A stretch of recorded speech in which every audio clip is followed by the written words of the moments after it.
When you walk into your kitchen and just turn on the faucet, you expect water to just flow right out. Right, You don't exactly. stand there thinking about the reservoir that's miles away or, the underground pipes or the water pressure systems. Yeah. You just want to fill your glass. Yeah, you just want to drink a water. Exactly. And the internet is, well, it's exactly the same way. You open your browser, you type a website name into the address bar, you hit enter, and boom, you're looking at a pair of shoes or your bank account or a recipe. Mm. You never really think about the digital pipes that actually get you there. Mm. But today we're grabbing a wrench and we're looking directly at those pipes. We are peeling back the curtain on this quiet giant called Verisign, and we're using their Q1 2026 financial results as our blueprint.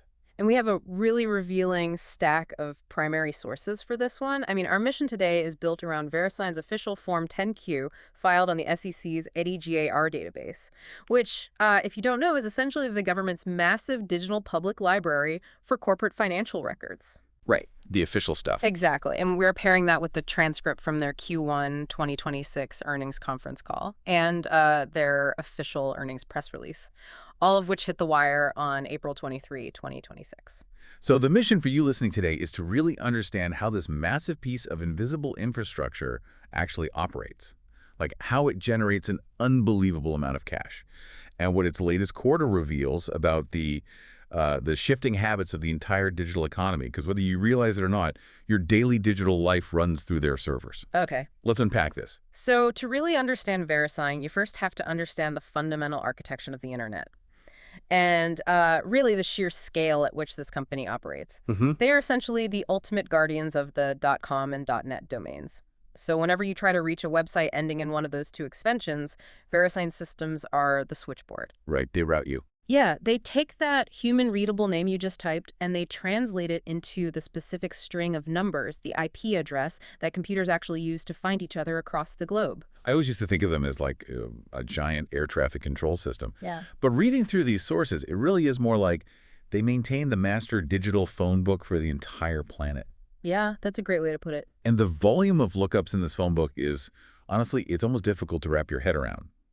According to their earnings presentation, Verisign operates 2 of the 13 global internet root servers.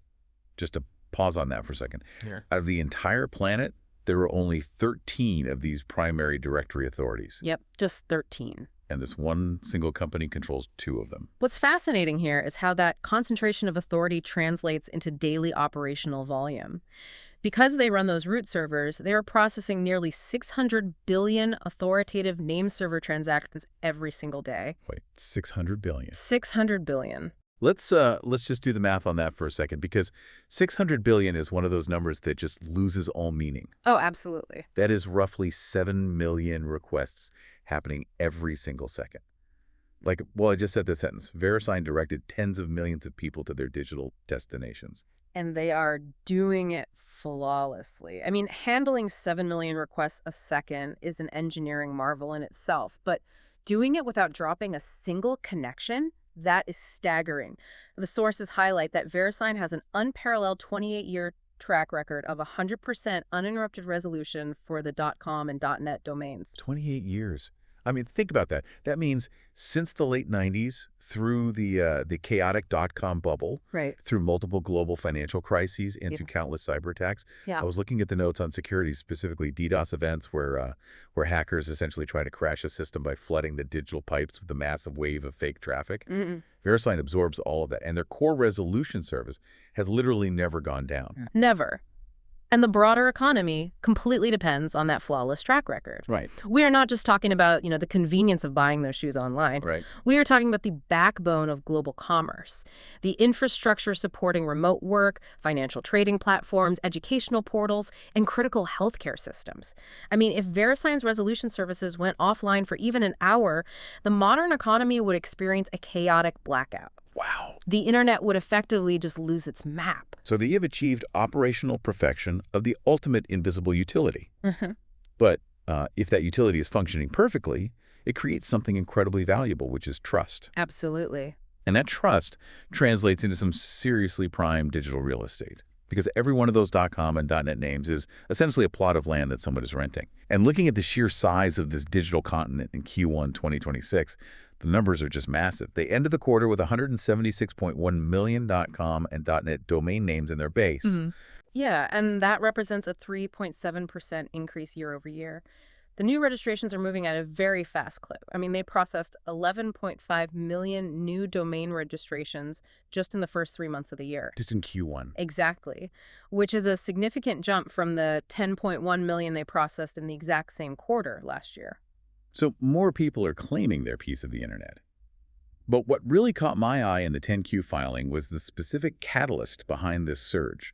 Like, it's not just normal organic business growth. It's being heavily supercharged by artificial intelligence. Oh, heavily. Generative AI tools and AI-driven website builders are acting as a massive tailwind for domain registrations. And the mechanics of that tailwind are really interesting to break down. Think about the friction involved in building a website, say, a decade ago. It was a nightmare. Right. It required significant time, specialized coding knowledge, or a budget to hire a developer. Yep. But today, generative AI has obliterated that barrier to entry. A user can go to a platform, type a prompt like, create a storefront for my boutique bakery in Chicago. And it just does it. Within minutes, the AI generates the code, the layout, the stock images, the copy. And at the end of that process, the platform automatically prompts the user to register a domain name to make it live. The friction is essentially zero. Okay, well, hold on. I have to stop you there because this is where I get really skeptical about all this. Okay, lay it on me. If anyone can just ask an AI to build a website in 5 minutes with literally zero effort, isn't this just going to create a mountain of digital garbage? That's a fair question. Like, are people actually keeping these domains, or is the internet just filling up with the disposable throwaway sites that someone plays with and then abandons a month later?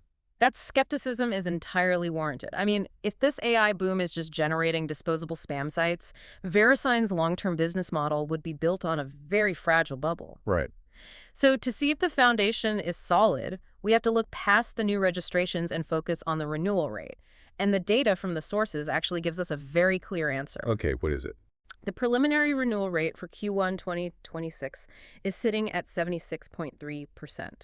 And if we look back at the finalized, fully audited rate for Q4 2025, it was 75.0%. Okay, wait. So 3 out of every 4 domains are being renewed by the person who bought them when their annual term is up. Exactly.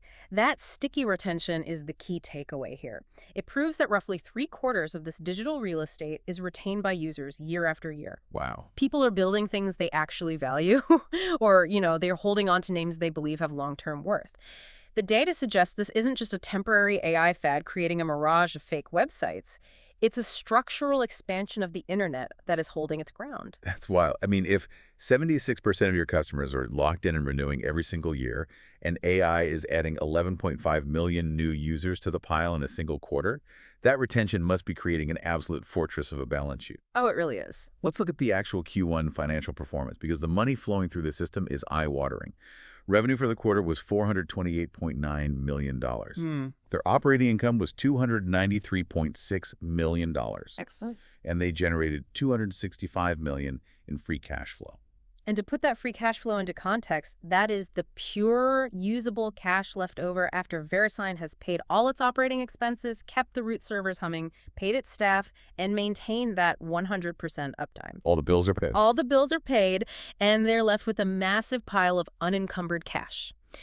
When you look at their operating income compared to their revenue, you see operating margins of around 68.5%. That's absurd. It is. Very few businesses in the history of modern capitalism operate with that kind of sustained profitability. Here's where it gets really interesting. If you want to understand how a company achieves nearly 70% margins, you have to look at their core business model. I realized reading through this, it is essentially like owning the world's busiest toll bridge. Yeah, that's exactly what it is. But it's actually much better than that.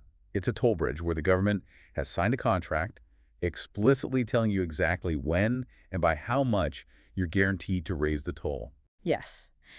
That toll bridge analogy perfectly describes their relationship with ICANN, which is the Internet Corporation for Assigned Names and Numbers. Right, the governing body. Exactly. ICANN is the global nonprofit that coordinates the Internet's naming system. Verisign doesn't just, compete in a free market to sell .coms. They operate under a highly regulated, exclusive registry agreement with ICANN. Wait, okay. If they have total exclusivity over .com, What stops them from acting like a ruthless monopoly and charging $100 a domain? There has to be a mechanism that keeps that in check, right? Right, and that mechanism is the core of the contract. ICANN needs a single, hyper-reliable operator to manage the .com directory so the internet doesn't just fracture. Which they are. They have 28 years of proof. Exactly. Verisign provides that unparalleled reliability. In exchange, Verisign gets the monopoly, but ICANN imposes strict pricing caps to prevent price gouging. Under the current agreement, Verisign is permitted to increase the wholesale price of a .com domain by up to 7% in each of the final 4 years of a 6-year period. So it's this negotiated balance. They don't get to charge $100, but they do get an inflation-proof contract that structurally guarantees revenue growth. Yep.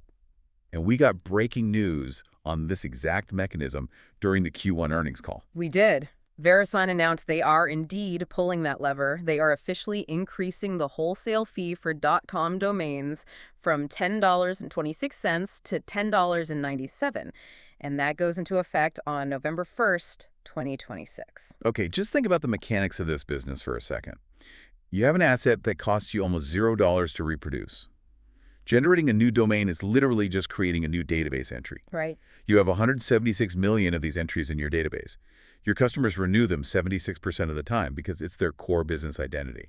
That makes the product highly price inelastic. Very inelastic. Right. I mean, a bakery in Chicago isn't going to abandon its established .com address and risk losing all its customers over an extra 71 cents a year. No, never. And you have contractual permission to raise that price by 7% almost every single year. Yeah. It is literally a mathematical cash engine. And that guaranteed pricing power, combined with an inelastic product, completely explains the 68.5% operating margin. I mean, once the infrastructure is built, which they've been running and optimizing for nearly 3 decades, the cost of scaling is minimal. It's basically zero. Right. So every new AI-generated registration and every 71-cent price increase across 176 million domains falls almost entirely to the bottom line. So if they are essentially printing cash, where does all the money go? As I was reading through the financials, I noticed they are incredibly aggressive about returning this money to the owners of the company. Oh, yeah. In just the first quarter, they repurchased 0.9 million of their own shares for $214.4 million. On top of that, they're paying a freshly increased quarterly dividend of 81 cents per share, having just bumped that dividend up by 5.2% in February. The share repurchases are a massive part of their strategy. They reduce the number of shares on the open market, which artificially boosts the value of the remaining shares for investors. And the sources note they still have $863 million authorized for future share repurchases. So they are funneling the profits directly back to Wall Street. But reading further into the earnings presentation, I hit what looked like a massive contradiction. Oh. Yeah, right after parading these incredible margins, the 100% uptime, the stock buybacks, and the breaking news about the guaranteed price hike Verisign lowered their full-year 2026 guidance. They did. They dropped their domain-based growth expectations down to a range of 1.5% to 3.5%. Their earlier projection was actually higher, at 3.1 to 4.3%. Right. And they also lowered their total revenue guidance for the year. I'm looking at this toll bridge contract and these super sticky customers, and you're telling me they're lowering expectations. That makes absolutely no sense. If we connect this to the bigger picture, we really have to look closely at the specific risk factors they outline in their 10Q filing. I mean, Verisign might have an ironclad monopoly on .com and .net, but they're increasingly operating in a fragmented landscape. Right, it's not the 90s anymore. Exactly. The broader world of digital identity is evolving rapidly, and they face 3 distinct compounding headwinds. Okay, let's break those down. What is the first major threat to the .com supremacy? The first is fierce competitive pressure from alternative domain extensions. Okay. You have the rise of country code domains, the CCTLDs like .uk, .d, or increasingly popular tech domains like .io. Then you have the explosion of generic top-level domains, the GTLDs like .shop, .app, or the massive surge in .ai domains. Oh, .a is everywhere right now. Everywhere. And if a tech startup finds that all the good .com names are parked or taken, they aren't hesitating to build their brand on a .io or a .ai extension instead. That makes a lot of sense. The real estate in .com is so crowded that developers are essentially moving to the digital suburbs. That's a great way to look at it. But what's the second headwind? The second is a broader shift in consumer and business behavior. Think about a local restaurant, a boutique clothing brand, or an independent consultant starting out today. Many of them don't even bother building a traditional website with a domain name and a hosting provider. Yeah, that's true. They operate their entire business through a storefront on Instagram, a highly optimized profile on Google Business, or, a merchant page on an app platform. They are completely bypassing the need for a traditional domain name. Right. Why pay for the domain, the hosting, and the web design software if you can reach your entire customer base on a social media platform for completely free? Exactly. That is a fundamental behavioral shift. And the third, headwind. The third is the macroeconomic environment. Domain growth isn't just driven by people building websites, it's also driven by domain name speculators. Oh, the flippers. Yes. These are investors who buy portfolios of thousands of domains, hoping to flip the catchy ones for a profit.